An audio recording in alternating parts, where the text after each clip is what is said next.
And we are supported by different philanthropies by Mr. Sanjeev Bichchandani from InfoEdge, Godrej Foundation, Manish Agarwal.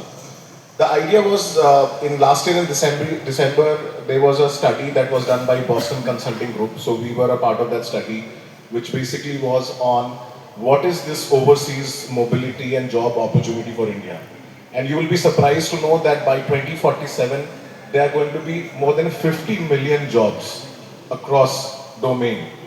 But the real question is how much of that percentage can India tap into? So that is the problem statement that we have, and that is what we are working towards. And you will hear a lot of word saying migration, migration, but it's high time, and this is what we are also working at Gati is that migration word needs to change. It should move towards mobility. And there's a very clear difference between the word migration and mobility because just moving from one place to another is probably easy, which is termed as migration, but being mobility ready, you require language, you need cultural adaptedness, you need domain training, then probably you become mobility ready.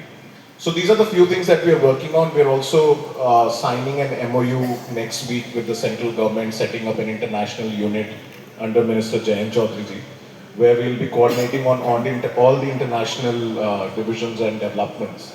And one of the key things also that we are doing at Gati is first of its kind, we are setting up an industry association.